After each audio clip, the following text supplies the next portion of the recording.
First of all, it's the recognition that you're feeling a certain way. A lot of people don't even know how they're feeling. I mean, I don't know how many people you say, hi, how are you feeling? Oh, how are you? And they go, fine.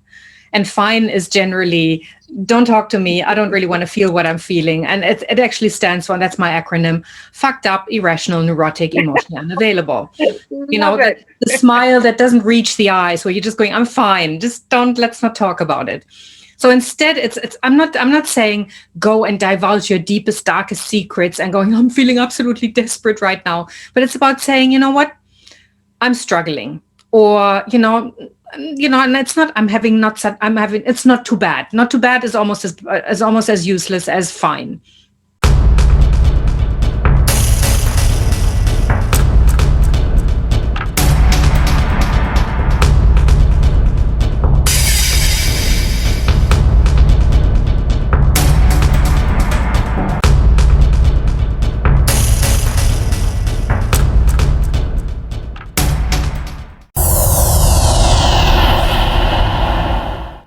Talking with the experts. Hello and welcome to Talking with the Experts. My name's Rose Davidson from rosedavidson.com, and Talking with the Experts is about all things business by business owners for business owners, and you can find it on all good podcast streaming platforms and on YouTube. And today my guest is Angela Heise, and Angela is a trainer and coach and has spent her whole life dedicated to understanding the why behind human behaviour, offering insight and practical tools to help her corporate and private clients improve their lives by better understanding themselves and others. Angela helps people develop greater strengths in the areas of self-leadership and leadership, social, cultural and emotional intelligence, competencies, as well as creativity and innovation. Her emotional productivity program and global village skills trainings provides crucial information and fundamental skills her clients often call life-changing. Welcome, Angela, and thank you for joining me today. Thank you, Rose, for having me. It's wonderful to see you. And to you. Yes, we've chatted a little bit previously about your emotional productivity. Can you just explain to our audience, please, what that is? Well, generally, when you talk about emotions, they're either positive or negative. And then we are at the mercy of the negative emotions. And, somebody makes us feel something, and then we don't know what to do with it. And we become really unproductive. Productive emotional productivity means I recognize that there's an emotion I may not like, and I call that pleasant or unpleasant rather than negative. And I recognize that there's an intent behind this emotion. It's a messenger. It wants to tell me something. And when I turn that message on, then I can actually say, okay, I'm feeling really frustrated right now, and this is how I'm going to turn it into something productive. Yeah. It's quite sometimes it's hard when you're feeling those unpleasant emotions and turning them into something pleasant, especially if it's, you've had an unpleasant experience with a manager, supervisor, or a peer, or, someone in the workplace, or a customer even. So what can people use to turn those unpleasant feelings into a pleasant feeling? Well, first of all, it's the recognition that you're feeling a certain way. A lot of people don't even know how they're feeling. I mean, I don't know how many people you say, hi, how are you feeling? Oh, how are you? And they go, fine. And fine is generally, don't talk to me. I don't really want to feel what I'm feeling. And it actually stands for, that's my acronym, fucked up, irrational, neurotic, emotionally unavailable. The smile that doesn't reach the eyes, where you're just going, I'm fine. Just let's not talk about it. So instead, I'm not saying go and divulge your deepest, darkest secrets and going, I'm feeling absolutely desperate right now. But it's about saying, you know what? I'm struggling, or, and it's not, it's not too bad. Not too bad is almost as useless as fine. But it's the ability to say, I'm really frustrated right now. I'm feeling really confused. And then saying, okay, what am I going to do with that? And the very simple way of saying is what is my confusion? What's my frustration about? And you can bring that back to a need. So if I'm confused because I need some clarity about something, well, then I can actually do something. I can say, okay, I need to have that conversation with this person to clarify that. Or I need to actually speak up and say, this doesn't make any sense to me.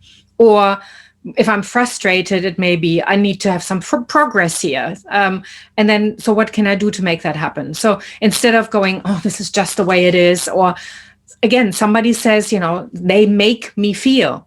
Nobody can make us feel anything. That's always our choice. How we react and how we respond is always up to you.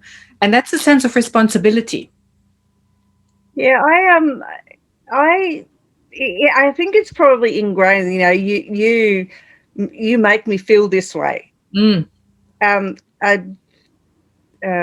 For whatever reason, it just seems to be words that we use on a daily basis, and it's not really because someone's made you feel that way. You've chosen to feel that way, and I agree with you. It is a choice, but we use the word "you've made me feel that way."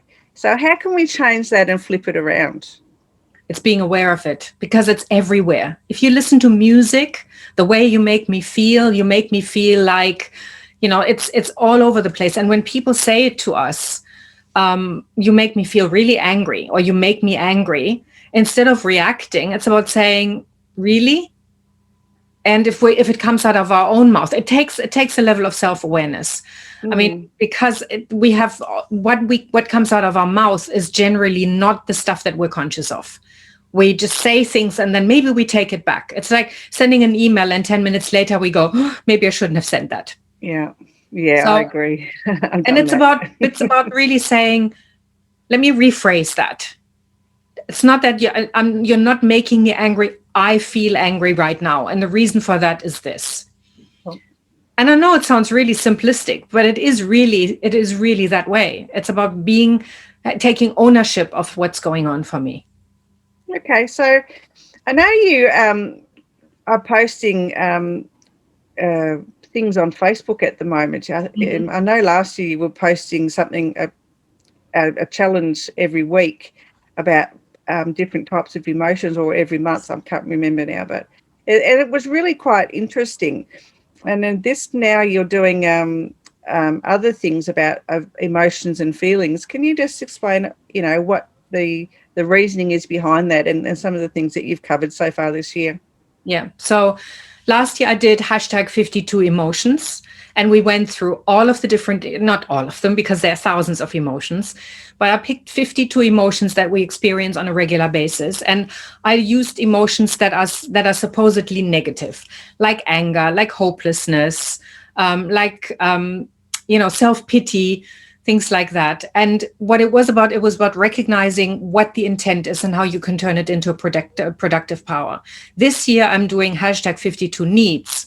So as I said before, if you know how you're feeling and you know what the need is about, that's being fulfilled or not fulfilled, because that's the emotion is unpleasant, means my need is not being fulfilled, then you can actually have a really good foundation for moving forward. So this year, I started off with self-care. Because if you don't know how to self-care, then you don't know that's really hard to feel what fulfilling a need feels like.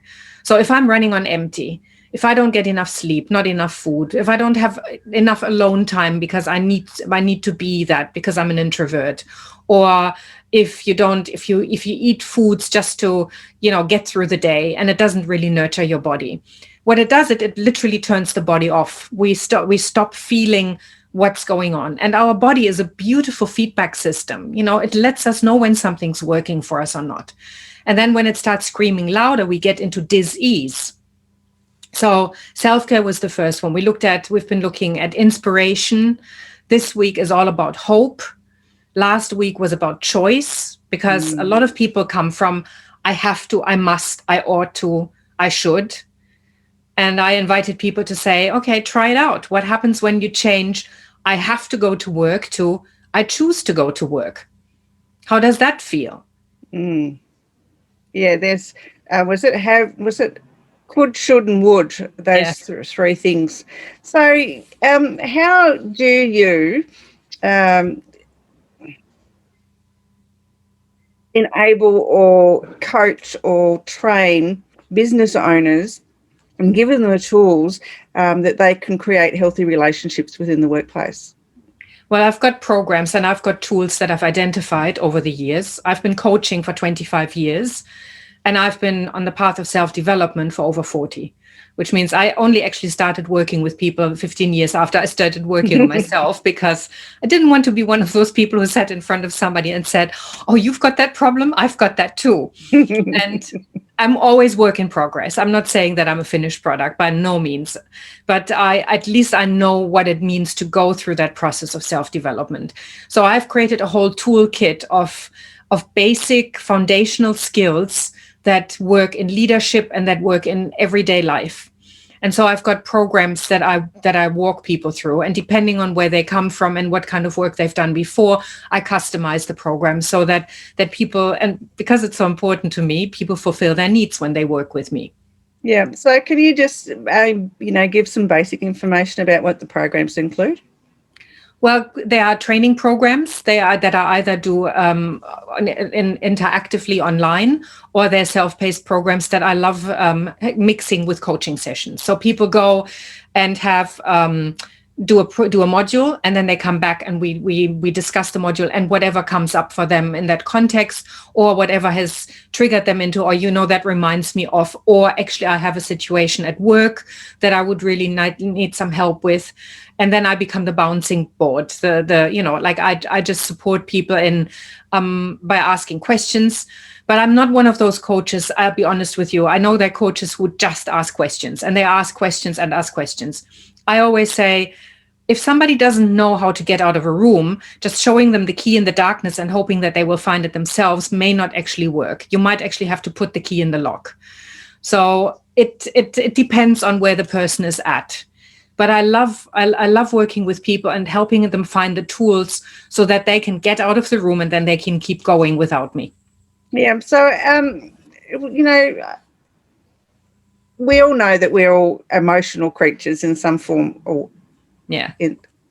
But how can we better learn to control our emotions? Either be more open or be less open, depending on the situation. Okay.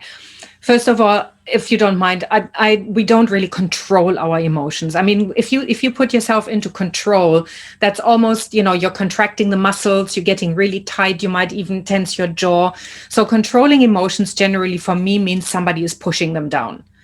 So I generally say we've got a willpower vat that is empty in the morning, and then we have an internal toxin vat the willpower vat is full and the toxin vat is empty. And as we go through the day, and as we are fine, not too bad, everything's okay, and we push down all of these emotions, what happens is the willpower goes down. But at the same time, all these suppressed emotions, all the controlled emotions, fill that toxin vat and it comes up. And then it comes a place where that willpower vat is at a level where it can't hold emotions anymore, and the toxin vat is full. And then what happens is generally people either explode or they completely withdraw. Neither of that is a really great choice. So what I do is that I invite people to actually process the emotions. And I'm not talking about a therapy sessions or sitting on a mountaintop for the next 40 minutes and, umming. I'm talking simply about the fact of saying, again, this is how I feel right now. This is what's not working. And then expressing that in some way, shape, or form. It could, and please, not sending an email to the person who's triggered that. That's not what I mean. I'm talking about finding somebody you trust and saying, it really sucks right now. And often, again, this is also part of my training, it's teaching people not to fix. It's just about listening and just being there for the person. And when we are the person who's venting, or what I call plumbing, poor little old me, it's about saying, please just listen. I don't need any advice right now. I just need to get it out of my system. We generally don't have these conversations with people. We don't say to people, okay, this is my emotional need right now. Would you be willing to just be there for me? Or I really need some advice right now. Would you be willing to give me some? And please be honest. Don't just go, yeah, it's going to be okay. And having these conversations really helps us be more authentic, express our emotions. And instead of emptying the willpower vat and filling up the toxin vat really quickly, we can actually manage those quite well. Yeah, I guess what I used was, controlling our emotions is I guess it's what we're taught. We're taught Yeah. that as children, control yourself. Yeah. Don't don't show stuff. Don't ask for questions. Don't be this. Don't be that. So yeah, I guess what you're saying is mm, the opposite of what we're taught as children. But it's not, you see, when children express their emotions, they don't have a filter. They roll No. around in the aisle of the supermarket screaming, you know? That would be really weird for a 40-year-old executive to do, right? So what we do is we teach children to push that down because it's inappropriate. So emotional expression is often a question of culture. But what we can do is we can actually teach children, for example, to do that in such a way that it's being honest and authentic.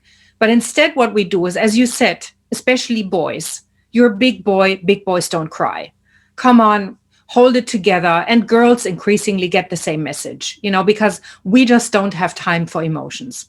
But if we take a moment and we acknowledge that, and I don't teach children, but I'd say we can make a difference at that age already. There's a big difference between sitting in front of a child and saying, come on, pull yourself together, it's not that bad, and saying, that must really hurt. My experience is then the child will say, yes, it does. And then off they go and they play again because they just wanted the acknowledgement. And the same thing happens for us as adults. If somebody says to us, oh, come on, it's not really that bad, or the fix it, oh, you have a headache, or let's go and let's have a glass of wine and let's go shopping, or let's do, whatever it might be. Or my favorite ones, when's the last time you've had a glass of water? Or I know somebody who used to have headaches and now they have a really bad brain tumor. When's the last time you've seen your doctor? We don't really address when somebody comes to us and says, I feel awful. We don't really say, I hear you. No, we say, don't. Let me fix it. Yeah, I guess we're taught to, we're taught to be fix-its, not listeners. We're not taught to listen. We're just taught to fix, because our parents just, as you said, most times would say, just pull yourself together, get on with it. If you've got a mental health problem, get over it, or you've had some traumatic experience, just get over it. Yeah. We're taught that. We're told it so much that, it becomes part of who we are. But you're right. No one actually takes the time to listen anymore unless you go and pay for a therapist. Yeah. And the thing is also at work, we're supposed to leave part of us at home. I can't tell you how many people I have worked with who said, oh, if you just knew me at home, I'm a totally different person. And I generally go, why would you do that? Why would you leave part of yourself at home? Again, I'm not saying that you share your deepest, darkest secrets and all your daily dramas with your coworkers or with your team, but it's about a level of authenticity that says, there's something going on in my life right now, and maybe I need to actually take some time to address that instead of just pushing it aside and keeping going. And my experience is when people actually learn to express that, and there are tools, and I can't do that in this short period of time, but there are tools that create a safe environment where people actually feel appreciated without having to share themselves fully and completely, and having that sense of, I'm going to lose authority if I do that. When people do that, it creates trust. It creates a really beautiful team culture. People become much more responsible. They start really owning what's going on for them. They don't blame. Nobody goes into, you make me. They also say, you know what, I really need to take some time to process that. I can't turn on the creativity on tap at the moment. So I'm just going to go for a walk instead of pushing through and then taking it out on people at home because there's just so much stress built up. People become much more fulfilled. And again, you as a leader and in a team, you just become so much more cooperative, productive, and fulfilled. Yeah. And that's the kind of culture we should be promoting in the workplace forever. I mean, it's so difficult that sometimes you just can't leave the stuff at home that you need to bring it with you because, it's part of who you are. Exactly. Yeah. And I find that the employers who really and the leaders who really get this, they will not sit there and say, well, I've hired you from between 8:30 and 5 o'clock and put that aside and do that now. They go, I know you're not working those hours in the first place, because with all the connectivity we've got, how many times do you check your email at 10 o'clock at night? How many times do we go and do something, no matter what the time is, even though it's not regular working hours? So enlightened bosses will say, okay, you do what you need to take care of yourself, because I know you will make up for this. I know you're responsible enough to handle this, so that we meet deadlines, so that we communicate effectively. So they know that we are the adult who can handle their needs.